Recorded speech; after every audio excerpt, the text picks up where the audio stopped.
To uncrate the matrix remover, remove the screws along the bottom of the crate and then lift off the top.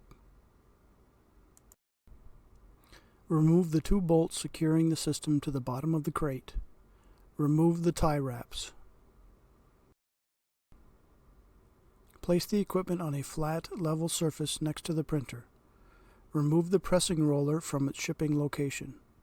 Install the pressing roller above the waste take-up mandrel. Install the mounting plate. Remove the thumb screws on the matrix remover and slide the matrix remover in place.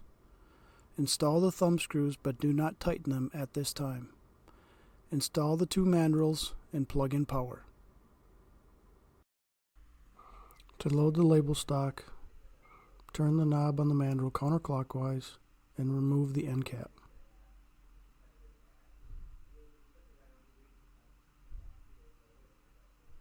Install the roll of label material. Install the end cap and lock it into place. This is keyed and needs to be located in the correct position to be installed. Turn the knob clockwise until you hear a clicking noise.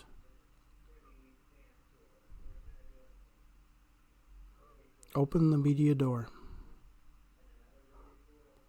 Raise the tension bar. Lift the input roller.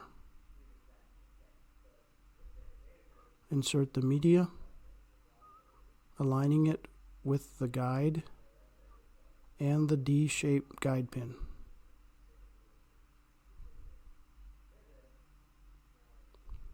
Lower the input roller and lower the tension bar. Adjust the media guide to the edge of the label stock.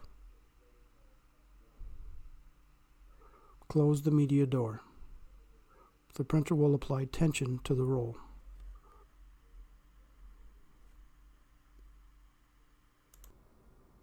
Once the media is loaded, remove the plate from the right side of the front panel and press the feed button.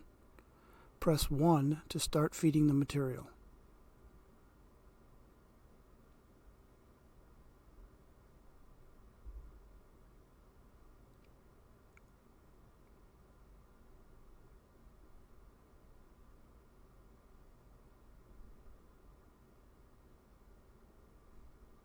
Once the initial feed is complete, press the feed button again. A small amount of material will be fed through the printer. This will leave enough material to thread the matrix remover.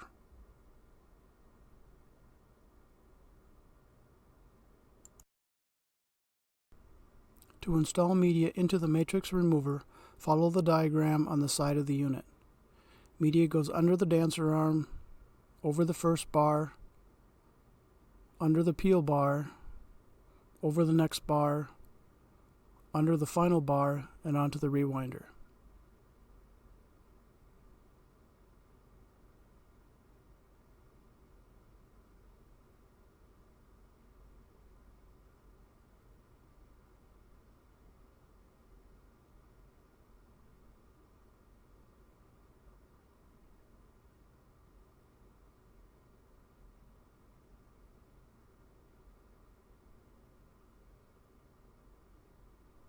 Finally, lower the orange roller assembly.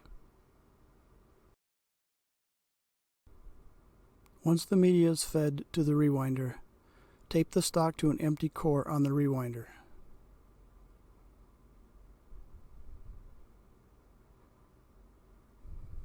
Next, remove the matrix on the stock and attach it to a core on the waste take-up mandrel. Manually turn the rewinder and waste mandrel to take up the extra slack.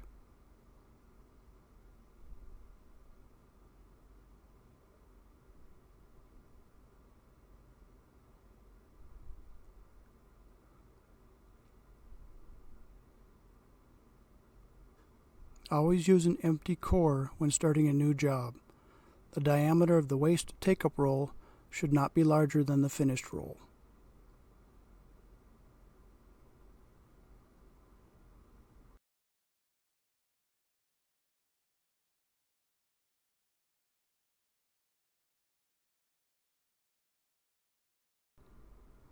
Lower the pressure roller into place.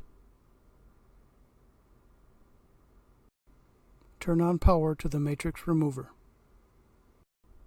Send the print job to the printer. The stock will start feeding.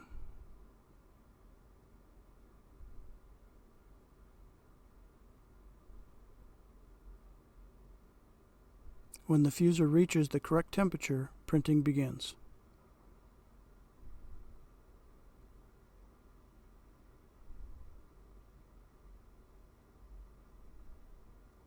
If the matrix remover includes the slitting module, blades can be set to splice the material into separate rolls.